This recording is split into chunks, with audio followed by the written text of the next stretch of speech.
2009 সালের পিলখানায় নিহত আমার দেশপ্রেমিক অর্ধ শতাধিক সেনা অফিসারদের হত্যাকাণ্ডের জন্য বিচার হয়। 2013 সালের শাপলা চত্বরের ঘুমন্ত হেফাজতে ইসলামের নেতা কর্মী আলেম সমাজদেরকে নির্মমভাবে হত্যাকাণ্ডের বিচার বাংলাদেশের মাটিতে দেশের মানুষ দেখতে চায়। 2014 সালের নির্বাচনকে কেন্দ্র করে গোটা বাংলাদেশে বিরোধী দলগুলোর শত শত নেতা কর্মীদেরকে গুম খুন করা হয়েছে। এই সকল গুম খুনের বস্তুনিষ্ঠ তদন্ত এবং তার বিচার নিশ্চিত করতে হবে। 2021 সালে নরেন্দ্র মোদী এবং গুজরাটের কসাইয়ের বাংলাদেশে আগমনকে কেন্দ্র করে এদেশের তৌহিদি জনতার শান্তিপূর্ণ প্রতিবাদকে আক্রমণের মাধ্যমে পাখির মতো গুলি করে হেফাজতে ইসলামের প্রায় 60 নেতা কর্মীদেরকে নির্মমভাবে হত্যা করা হয়েছে। আমার হাটহাজারী মাদ্রাসার ছাত্রদেরকে হত্যা করা হয়েছে। এই সকল হত্যাকাণ্ডের বিচার নিশ্চিত করতে হবে। 2024 সালে আমাদের সন্তানদেরকে যেভাবে নির্মমভাবে হত্যা করা হয়েছে, গোটা বিশ্ব মিডিয়ার কাছে বাংলাদেশ এবং তার আইন শৃঙ্খলা রক্ষাকারী বাহিনীর ভাবমূর্তিকে ক্ষুণ্ণ করে জনগণ হত্যাকারী একটি বাহিনী হিসেবে চিহ্নিত করা হয়েছে। তার দোষরদেরকে চিহ্নিত করে প্রতিটি হত্যাকাণ্ডের জন্য শেখ হাসিনা এবং তার ঘনিষ্ঠ মন্ত্রী পরিষদের সদস্যবর্গ সহ প্রশাসনের দায়ী সকল ব্যক্তিকে আইনের কাঠগড়ায় দাঁড় করাতে হবে। হেলমেট লীগ, হাতুড়ি লীগের তৃণমূল থেকে শীর্ষ পর্যায় পর্যন্ত সকল সদস্যদেরকে খুঁজে খুঁজে বের করে বিচার করতে হবে। অন্তর্বর্তীকালীন সরকারকে আমরা আহ্বান জানাবো, এই কাজগুলো অনতিবিলম্বে শুরু করবেন। প্রশাসন থেকে, প্রশাসনের প্রতিটি স্তর থেকে ফ্যাসিবাদের প্রেতাত্মারা যারা বসে বাংলাদেশ এবং রাষ্ট্র সরকারের বিরুদ্ধে ষড়যন্ত্র করছে, তাদেরকে অনতিবিলম্বে দায়িত্ব থেকে অব্যাহতি দিয়ে দেশপ্রেমিক কর্মকর্তাদেরকে পদায়ন করতে হবে। আপনারা করছেন। অন্তর্বর্তীকালীন সরকার ইতিমধ্যে সন্তোষজনক পদক্ষেপ গ্রহণ করেছে। এজন্য জাতির পক্ষ থেকে আমরা তাদেরকে স্বাগত এবং ধন্যবাদ জানাই। সেই সঙ্গে আমরা আশাবাদ ব্যক্ত করব যে এভাবেই আগামী দিনেও দেশের জনগণের মনোভাব, দেশের জনগণের সেন্টিমেন্ট উপলব্ধি করে জনগণের পাশে আপনারা থাকবেন। জনগণের চাওয়া পাওয়াকে আপনারা মূল্যায়ন করবেন। জনগণের ভোগান্তি হয় এমন কোন কার্যকলাপ আমরা অন্তর্বর্তীকালীন সরকার থেকে দেখতে চাই না। আর কোন নতুন নৈরাজ্যবাদী বাকশালী শক্তি বাংলাদেশের মাটিতে ইনশাআল্লাহ আশ্রয় পাবে না। এদেশের ছাত্র জনতা তাদেরকে প্রতিরোধ করে দেবে। এজন্য আগস্ট মাস জুড়ে দেশব্যাপী ছাত্র জনতার পাশাপাশি এদেশের সকল শ্রেণী ও পেশার মানুষ, ইসলাম প্রিয় জনতা, ইসলামী সংগঠনগুলোর নেতা কর্মীরা, বাংলাদেশ খেলাফত মজলিসের সকল স্তরের নেতা কর্মীদের প্রতি আমাদের সুস্পষ্ট নির্দেশনা, আমাদের অর্জিত হাজারো শহীদের রক্তের বিনিময়ে অর্জিত 5ই আগস্টের এই মহান বিপ্লবের বিজয়কে যেন তারা কোনোভাবে কলুষিত, কলঙ্কিত, ব্যর্থ করতে না পারে, সেজন্য আমাদের সকলকে সতর্ক প্রহরায় নিয়োজিত থাকতে হবে। প্রতিটি পাড়ায় পাড়ায়, মহল্লায় মহল্লায় ফ্যাসিবাদ বিরোধী প্রতিরোধ সংগ্রাম গড়ে তুলতে হবে।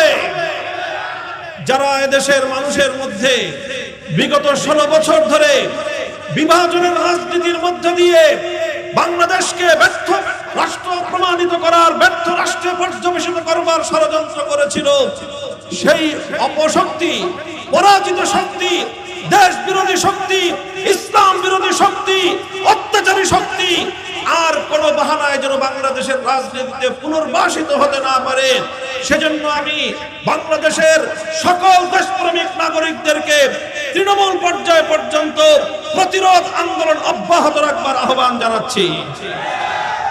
প্রিয় দেশবাসী, সে সঙ্গে আমরা স্পষ্ট ভাষায় বলতে চাই, আমাদের পার্শ্ববর্তী ভারত রাষ্ট্র আমাদের বন্ধু প্রতিম রাষ্ট্র হিসেবে আমরা তাদেরকে দেখতে চাই। অতীতে অব্যাহতভাবে স্বৈরাচারী শেখ হাসিনাকে একতরফা জনগণের ভোটাধিকার হরণ করার ক্ষেত্রে যেভাবে তাকে তারা প্রশ্রয় দিয়েছে, যেভাবে তারা এই মানুষের ভোটাধিকার সহ অন্যান্য অধিকার হরণ করার ক্ষেত্রে সুস্পষ্টভাবে ভারত পক্ষপাতিত্বমূলক ভূমিকা রেখেছে। ভারত বাংলাদেশের জনগণের পাশে নয়, শেখ হাসিনা এবং তার স্বৈরাচারী সরকারের পাশেই দাঁড়িয়েছিল। আমরা আশা করব ভারত তার বাংলাদেশ নীতি পরিবর্তন করবে। পতিত স্বৈরাচারী শেখ হাসিনা এবং আওয়ামী লীগের পক্ষে নয়, বরং বাংলাদেশের সরকার এবং বাংলাদেশের জনগণের পাশে, বাংলাদেশের জনগণের সঙ্গে তারা কাজ করবে। এই আহ্বান আমি ভারত রাষ্ট্রের প্রতি রাখতে চাই। আবারও বলি, যদি ভারতে বসে ষড়যন্ত্রকারী পতিত অপশক্তি বাংলাদেশের অভ্যন্তরে বিশৃঙ্খলা নৈরাজ্য সৃষ্টি করবার পায়ে তারা চালায়, ভারতকেই ভাবতে হবে বাংলাদেশের সঙ্গে তার পররাষ্ট্র সম্পর্ক কোথায় গিয়ে দাঁড়াবে। প্রিয় দেশবাসী, আমরা অন্তর্বর্তীকালীন সরকারকে স্বাগত জানিয়েছি, ধন্যবাদ জানাই। ইতিমধ্যে তারা অনেক সেই পতিত সরকারের অত্যাচারী খুনি, যাদের হাত আমার সন্তানদের, আমার ছাত্র জনতার রক্তে রঞ্জিত হয়েছিল, তাদের অনেক রুই কাতলা ইতিমধ্যে অন্তর্বর্তীকালীন সরকারের প্রশাসন এবং আইন শৃঙ্খলা রক্ষাকারী বাহিনীর জালে ধরা পড়েছে। কেউ ডাঙায় ধরা পড়েছে, কেউ পানিতে ধরা পড়েছে। এভাবেই যেন গোটা বাংলাদেশকে তন্ন তন্ন করে অনুসন্ধান চালিয়ে সকল হত্যাকারীদেরকে যেন আইনের হাতে সোপর্দ করা হয়। প্রতিটি হত্যাকাণ্ডের যেন সঠিক ন্যায় বিচার এদেশের মানুষ পায়। আরেকটি কথা, এই যে বিপ্লব হলো, এই বিপ্লবের অন্যতম বৈশিষ্ট্য ছিল শ্রেণী পেশা নির্বিশেষে সব শ্রেণীর ছাত্র জনতার অভূতপূর্ব ঐক্য। এই ঐক্যে যেভাবে স্কুল কলেজ ইউনিভার্সিটির ছাত্ররা ছিল, এই ঐক্যে রাজপথের সংগ্রামে প্রতিটি ক্ষেত্রে মাদ্রাসার ছাত্ররা কাঁধে কাঁধ মিলিয়ে ভূমিকা পালন করেছে।